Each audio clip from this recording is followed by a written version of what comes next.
10/5/2023 ಅವ್ರ official website ಅಲ್ಲಿ ಒಂದು ಹಾಕ್ತಾರೆ, ಮಾಹಿತಿ ಹಾಕ್ತಾರೆ. ಮಾಹಿತಿ ಪ್ರಕಾರ ಏನ್ ಹೇಳ್ತಾರೆ ಅಂದ್ರೆ, ಅವತ್ತು ದಿನ ಚುನಾವಣೆ ನಡೆದ ದಿನ ರಾತ್ರಿ ಅದು ಅಫಿಷಿಯಲ್ ವೆಬ್ಸೈಟ್ ಅಲ್ಲಿ ಹಾಕ್ತಾರೆ. ನಿಖರವಾಗಿ ಬರೀತಾರೆ ಅವರು. ನಿಖರವಾಗಿ ಏನ್ ಹೇಳ್ತಾರೆ ಅಂದ್ರೆ, ಆ ಒಂದು ನಮ್ಮ ಕುಮಟಾ ಕ್ಷೇತ್ರದಲ್ಲಿ 1,45,336 ಮತ ಚಲಾವಣೆ ಆಗಿದೆ ಅಂತ ನಿಖರವಾಗಿ ಅವರೇ ವೆಬ್ಸೈಟ್ ಅಲ್ಲಿ ಹಾಕಿದಂಥದ್ದು. ನಂತರ 13ನೇ ತಾರೀಕು ಚುನಾವಣೆ ನಡೆದ ದಿನ ಇದು ವೆಬ್ಸೈಟ್ ಅಲ್ಲೇ ಬಂದಂಥದ್ದು. ಅದಕ್ಕೆ ನಾನು ಮಾಹಿತಿಗಳನ್ನು ತಗೊಂಡಿದ್ದೀನಿ. ಆಮೇಲೆ ಅವ್ರು ಬೇರೆ ಬೇರೆ ಉತ್ತರ ಕೊಟ್ಟಿದ್ದಾರೆ, ಅದು ಬಿಡಿ, ಅದಾಮೇಲೆ ಒಂದು ವಿಚಾರ.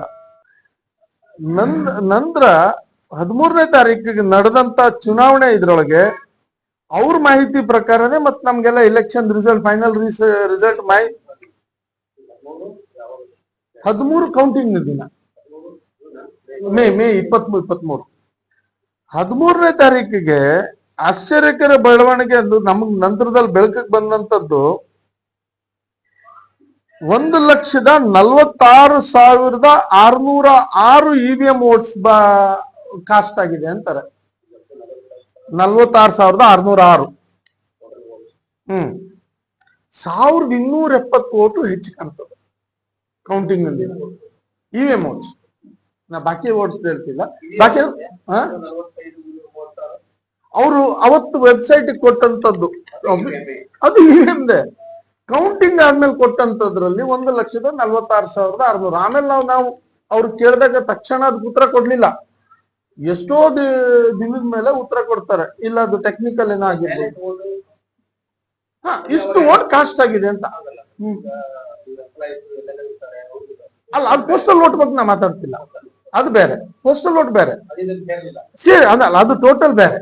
ಇದು ಬರೀ ನಾನು EVM ವೋಟ್ಸ್ ಟೋಟಲ್ ಹೇಳ್ತಾ ಇದ್ದೀನಿ. 1,45,336 ಮತ ಅಂತ 10ನೇ ತಾರೀಕು ರಾತ್ರಿ ಬಿಡುಗಡೆ ಮಾಡಿದಂಥದ್ದು ವೆಬ್ಸೈಟ್ ಅಲ್ಲಿ. ಕೌಂಟಿಂಗ್ ಆದ್ಮೇಲೆ ಸಿಕ್ಕದಂತ ವೋಟು 1,46,606. 1,200 ವೋಟ್ ಹೆಚ್ಚು ಹೆಂಗ್ ಬಂತದ್ದು ನಮಗ್ ಬಹಳ ದೊಡ್ಡ.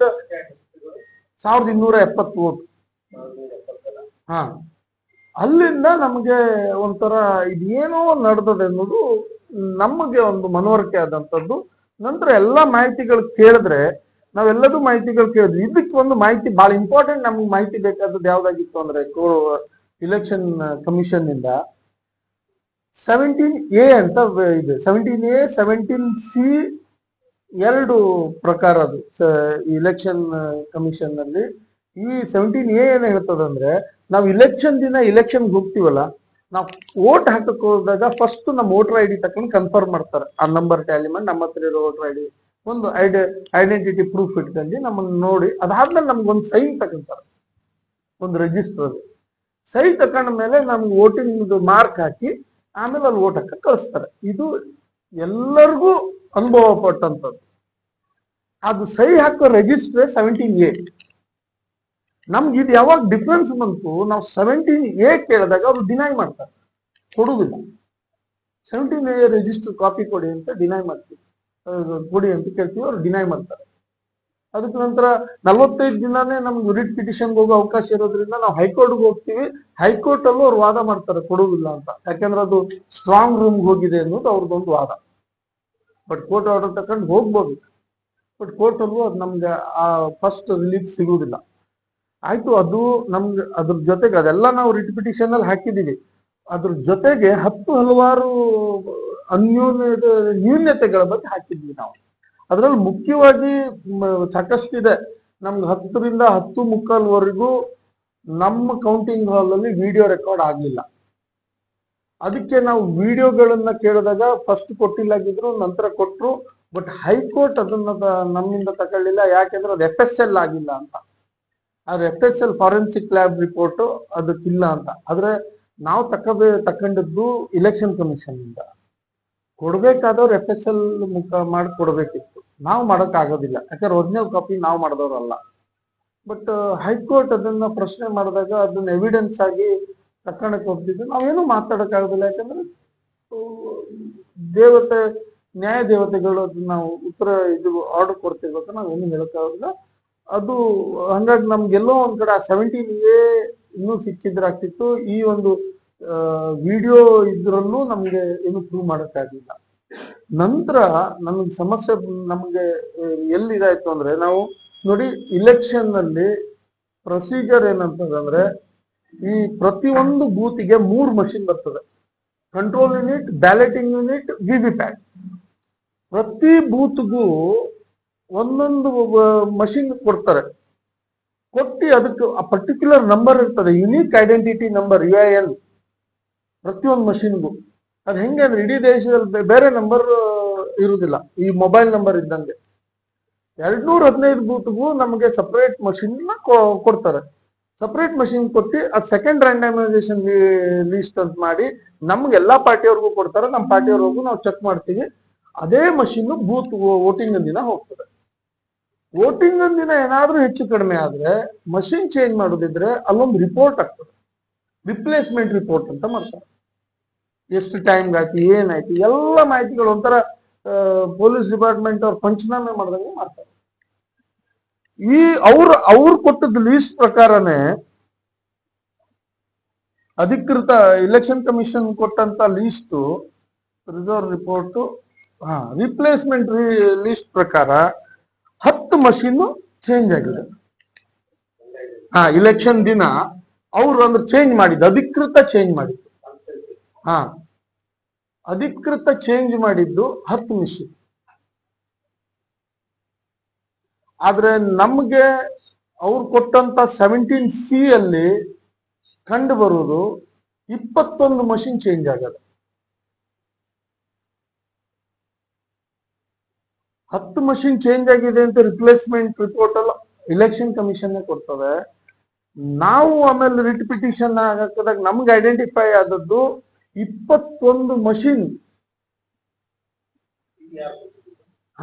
ಅದನ್ನ ನಾವು ಪ್ರಶ್ನೆ ಮಾಡಬೇಕು, ರಿಟ್ ಪಿಟಿಷನ್ ಅಲ್ಲಿ ಪ್ರಶ್ನೆ ಮಾಡಬೇಕು. ಅದಕ್ಕೆ ಏನು ಉತ್ತರ ಇಲ್ಲ. ನಮ್ಗೆ ಇದು ಏನಾಗ್ತದೆ, ರ್ಯಾಂಡಮೈಸೇಷನ್ ಲಿಸ್ಟ್ ಅಲ್ಲಿ ಇರ್ತದೆ. ರ್ಯಾಂಡಮೈಸೇಷನ್ ಲಿಸ್ಟ್ ಮತ್ತೆ 17C ಇಲೆಕ್ಷನ್ ಕೌಂಟಿಂಗ್ ದಿನ ಟ್ಯಾಲಿ ಮಾಡಿ ನೋಡಿದಾಗ 21 ಮಷೀನ್ ಚೇಂಜ್ ಆದ ದಾಖಲೆ ಕಂಡು ಬರ್ತದೆ. ರಿಪ್ಲೇಸ್ಮೆಂಟ್ ಲಿಸ್ಟ್ ನೋಡಿದ್ರೆ ಬರೀ 10 ಮಷೀನ್ ಚೇಂಜ್ ಆಗಿದೆ. 11 ಮಷೀನ್ಗಳು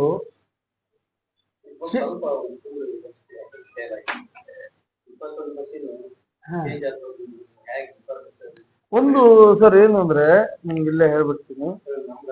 ಗೊತ್ತಾಯ್ತು ತಿಳಿಸಿ ಇಲ್ಲ ಹೇಳ್ತೀನಿ ಅಲ್ಲ, ಅದೆಲ್ಲ ಕೆಲವೊಂದು ಇಂಪಾರ್ಟೆಂಟ್ ಮಾಹಿತಿ ಇಟ್ಕೊಂಡಿದ್ದೀನಿ ಸರ್.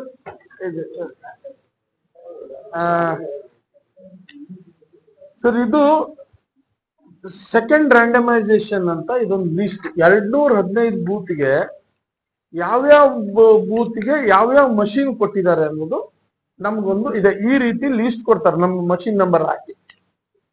ಇಲೆಕ್ಷನ್ ನಡೆಯೋಕ್ಕಿಂತ ಒಂದು 8 ದಿನದ ಮೊದಲೇ ಸೆಕೆಂಡ್ ರ್ಯಾಂಡಮೈಸೇಷನ್ ಲಿಸ್ಟ್ ಅಂತ. ಫಸ್ಟ್ ರ್ಯಾಂಡಮೈಸೇಷನ್ ಅಂದ್ರೆ ಏನು ಅಂದ್ರೆ, ನಮ್ಗೆಲ್ಲ ಕರ್ಸ್ಬಿಟ್ಟು ಪ್ರತಿಯೊಂದು ಮಷೀನ್ಗೂ ಬಟನ್ ಒತ್ತುತ್ತಾರೆ. ಈಗ ನನ್ನ ಇದು ಬಟನ್ ಒತ್ತರ ಅಲ್ಲಿ JDS ಅಂತ ಬರಬೇಕು, ಅಲ್ಲಿ ಒತ್ತರ ಅಲ್ಲಿ BJP ಅಂತ ಬರಬೇಕು ಅನ್ನೋದು ಬಟನ್ ಒತ್ತಿಸ್ತದೆ. ಅದು ಫಸ್ಟ್ ರ್ಯಾಂಡಮೈಸೇಷನ್. ಅದು ಮಾಕ್ ಟೆಸ್ಟಿಂಗ್ ಮಾಡ್ತಾರೆ ಫಸ್ಟ್ ರ್ಯಾಂಡಮೈಸೇಷನ್ ಅಲ್ಲಿ. ಸೆಕೆಂಡ್ ರ್ಯಾಂಡಮೈಸೇಷನ್ ಅಲ್ಲಿ ಪ್ರತಿಯೊಂದು ಒಂದು ಇನ್ನೂ ದೊಡ್ಡ ಹಾಲ್ ಅಲ್ಲಿ 215 ಬ್ಲಾಕ್ ಮಾಡಿರ್ತಾರೆ. ಪ್ರತಿ ಬ್ಲಾಕ್ ಅಲ್ಲೂ 3 ಮಷೀನ್ ಇರ್ತಾರೆ. ಅದಕ್ಕೆ ನಂಬರ್ ಅವ್ರು ಹೋಗಿ ಎಲ್ಲ ಮಾಡಿ ನಂಬರ್ ನಮ್ಗೆ ಹೊಡ್ಕೊಡ್ತಾರೆ. ನಾವಿದು ಕ್ರಾಸ್ ವೆರಿಫಿಕೇಶನ್ ಎಲ್ಲರೂ ಮಾಡಬಹುದು. ಬೂತ್ ನಂಬರ್ 15 ಇಲ್ಲಿ ನೋಡೋದು, ಬೂತ್ ನಂಬರ್ 15ರಲ್ಲಿ ಈ ಮಷೀನ್ ನಂಬರ್ ಕೊಟ್ಟದ್ದು ಅಲ್ಲಿ ಕೊಟ್ಟದ್ದು ಸರಿ ಮಾಡಿ ಅದ್ರ ಜೊತೆಗೆ ರಿಸರ್ವ್ ಲಿಸ್ಟ್ ಅಂತೂ ಕೊಡ್ತಾರೆ. ಯಾಕೆ ರಿಸರ್ವ್ ಲಿಸ್ಟ್ ಕೊಡ್ತಾರೆ ಅಂದ್ರೆ, ಇಲೆಕ್ಷನ್ ದಿನ ಎಲ್ಲಾದ್ರೂ ನ್ಯೂನ್ಯತೆ ಆದ್ರೆ ಮಷೀನ್ ಅದು ಚೇಂಜ್ ಮಾಡ್ಬೇಕಂದ್ರೆ ರಿಸರ್ವ್ ಅಲ್ಲಿ ಎಷ್ಟು ಮಷೀನ್ ಇಟ್ಟಿದ್ರು ಅಂದ್ರೆ ಟೋಟಲ್ ಒಂದು 65 ಮಷೀನ್ ಇಟ್ಟಿದ್ದಾರೆ ರಿಸರ್ವ್ ಲಿಸ್ಟ್. ರಿಪ್ಲೇಸ್ಮೆಂಟ್ ಇಟ್ಟದ್ದು. ಆ ರಿಪ್ಲೇಸ್ 10ನೇ ತಾರೀಕು ನಡೆಯುವಂತ ಚುನಾವಣೆಯಲ್ಲಿ ಈ 215 ಬೂತ್ ಅಲ್ಲಿ ಏನಾದ್ರೂ ಮಷೀನ್ ಏನಾದ್ರೂ ಆದ್ರೆ ಈ ರಿಸರ್ವ್ ಮಷೀನ್ ಲಿಸ್ಟ್ ಅಲ್ಲೇ ಚೇಂಜ್ ಆಗ್ಬೇಕು. ಬೇರೆ ಯಾವ್ದೋ ಮಷಿನ್ ತಂದು. ಕುತೂಹಲಕಾರಿ ಮಾಹಿತಿಗಾಗಿ ಕೂಜಳ್ಳಿ ಟೈಮ್ಸ್ ಚಾನಲ್ಗೆ ಸಬ್ಸ್ಕ್ರೈಬ್ ಆಗಿ, ಪಕ್ಕದಲ್ಲಿರುವ ಬೆಲ್ ಐಕಾನ್ ಅನ್ನ ಪ್ರೆಸ್ ಮಾಡಿ.